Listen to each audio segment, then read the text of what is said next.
This is a CBS News Special Report. I'm Norah O'Donnell in the nation's capital. President Biden is about to mark a sobering milestone: 500,000 coronavirus deaths in the U.S.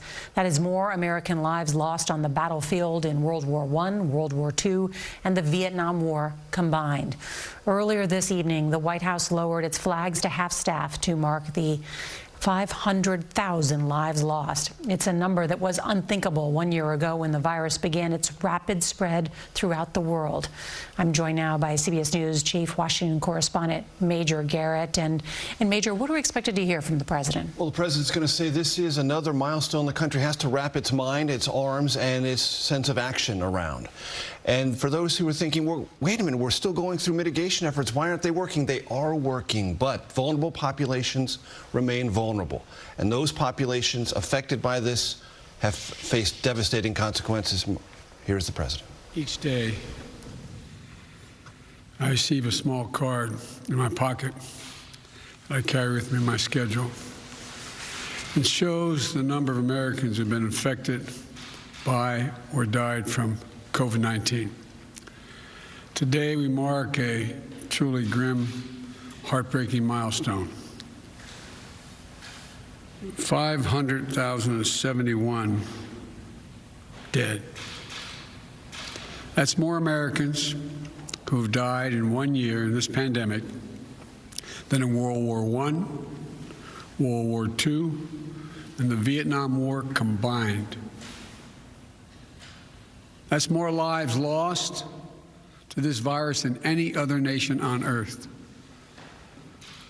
But as we acknowledge the scale of this mass death in America, we remember each person and the life they lived.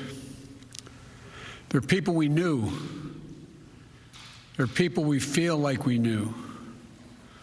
Read the obituaries and remembrances.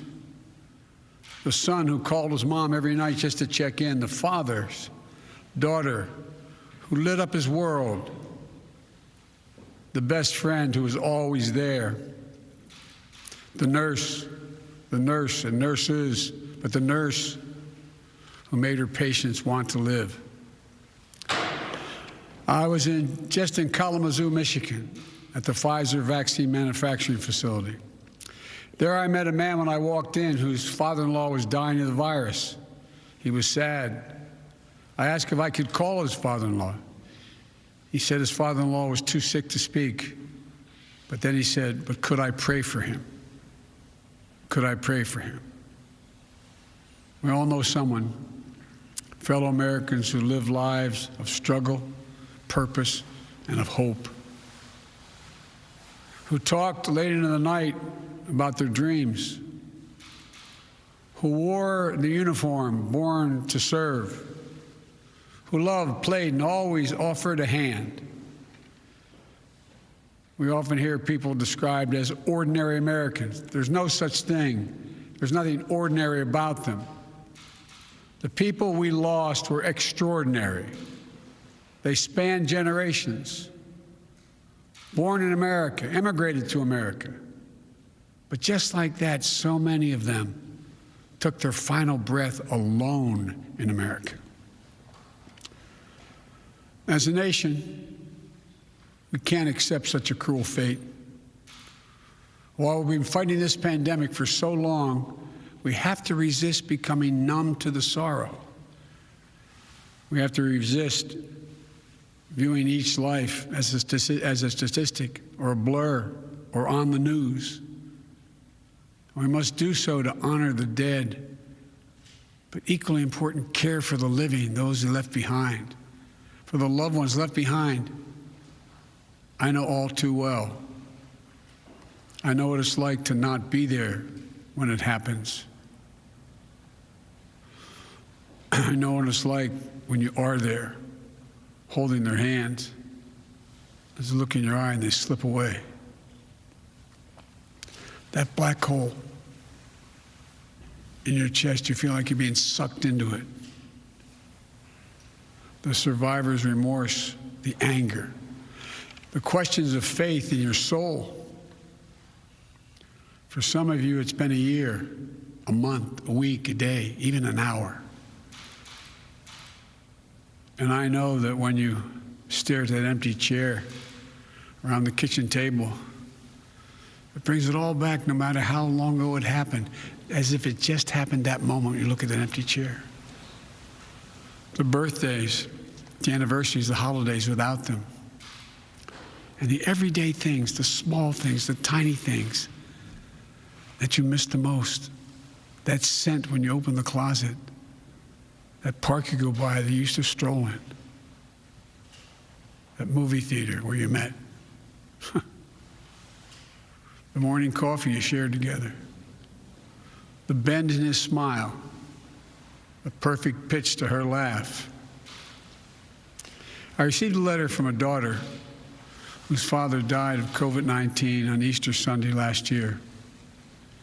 She and her children, his grandchildren, enter Lent this season, a season of reflection and renewal, with heavy hearts.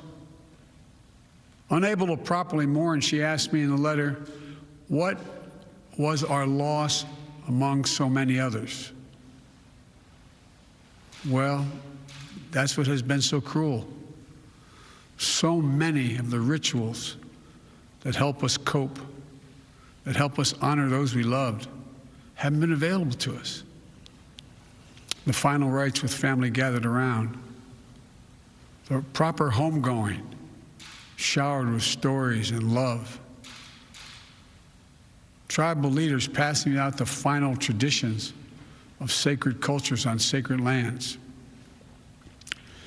As a nation, we cannot and we must not let this go on. That's why the day before my inauguration, at the COVID-19 memorial, at the reflecting pool in the National Mall, I said, to heal, we must remember. I know it's hard. I promise you, I know it's hard. I remember. But that's how you heal. You have to remember. And it's also important to do that as a nation. For those who have lost loved ones, this is what I know. They're never truly gone. They'll always be part of your heart. I know this as well, and it seems unbelievable, but I promise you, the day will come and the memory of the loved one you lost will bring a smile to your lips before a tear to your eye. It will come, I promise you. My prayer for you, though, is that day will come sooner rather than later. And that's when you know you're going to be okay. You're going to be okay. And for me, the way through sorrow and grief is to find purpose. I don't know how many of you lost someone a while ago wondering, is he or she proud of me now? Is this what they want me to do? I know, that's how I feel. And we can find purpose. Purpose worthy of the lives they lived and worthy of the country we love. So today, I ask all Americans to remember. Remember those we lost and those who left behind. But as we all remember, I also ask us to act, to remain vigilant, to stay socially distanced, to mask up, get vaccinated when it's your turn. We must end the politics and misinformation that's divided families, communities, in the country. And it's cost too many lives already. It's not Democrats and Republicans who are dying from the virus. It's our fellow Americans. It's our neighbors, our friends, our mothers, our fathers, our sons, our daughters, husbands, wives. We have to fight this together as one people, as the United States of America. That's the only way we're going to beat this virus, I promise you. The only way to spare more pain and more loss, the only way. These millstones no longer mark our national mourning. These milestones, I should say, no longer mark our national mourning. Let this not be a story of how far we fell, but of how far we climb back up. We can do this.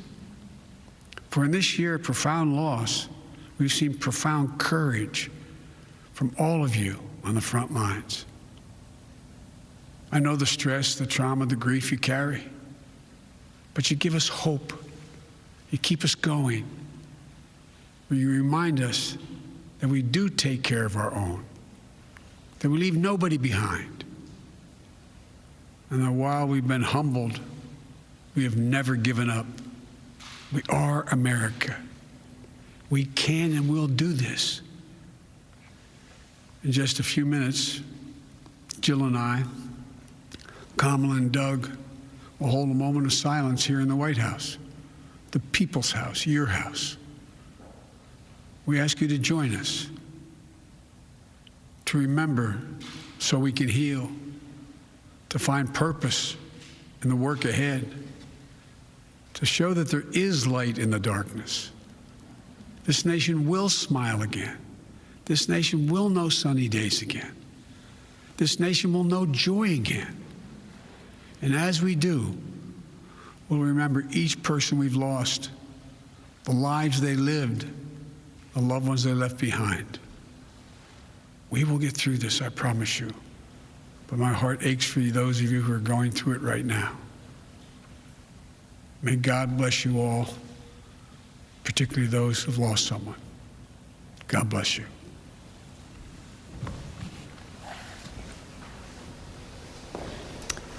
And an incredible moment from the President of the United States in the role of consoler-in-chief, a man who buried his first wife and two of his children, who knows a great deal about grief, sadly, trying to share with many of you at home and many of us who have felt the profound loss from this pandemic and what it has wrought in the past year. He said to heal, we must remember.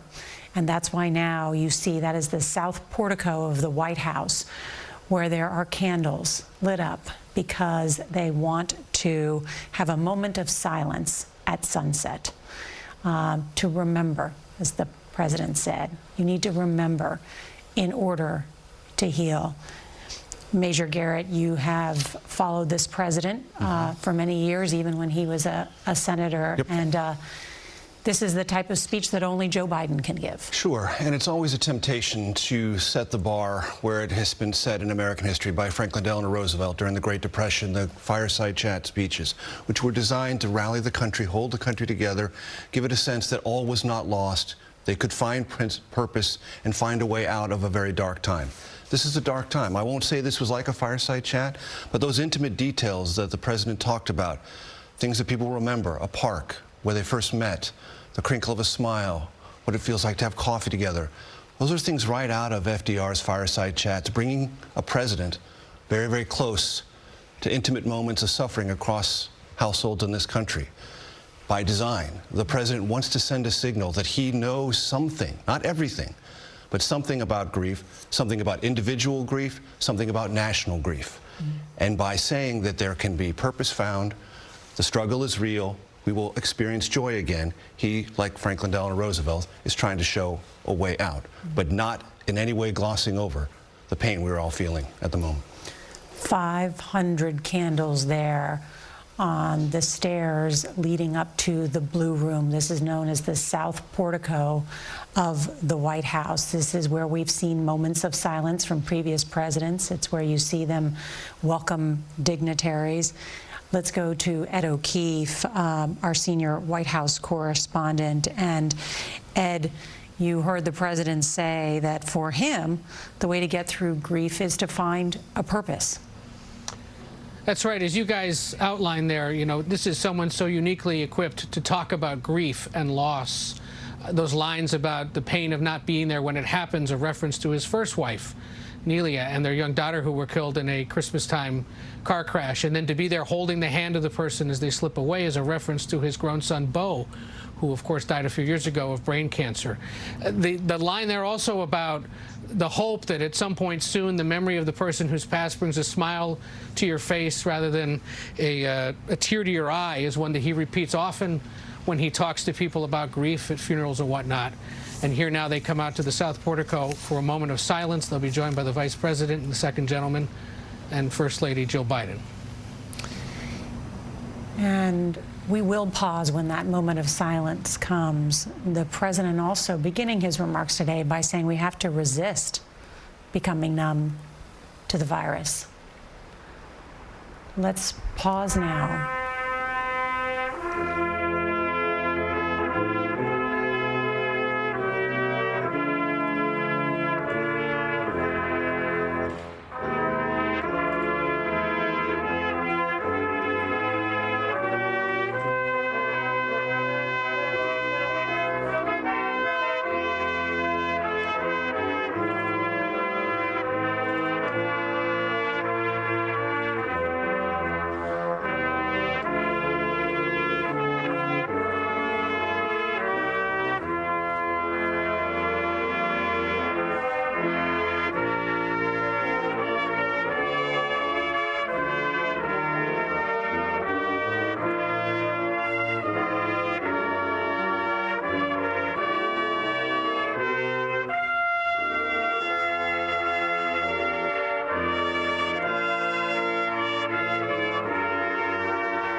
A moment of silence and amazing grace. 500 candles at the White House as the president and the vice president remember and pay tribute to the now 500,000 lives lost to COVID-19. Our coverage will continue on our 24-hour streaming network, CBSN. You can watch it at cbsnews.com or on our CBS News app. There's going to be more in your local news and on this CBS station, and we'll have more tonight on the CBS Evening News. This has been a CBS News Special Report. I'm Norah O'Donnell, CBS News, Washington. For news 24 hours a day, go to cbsnews.com.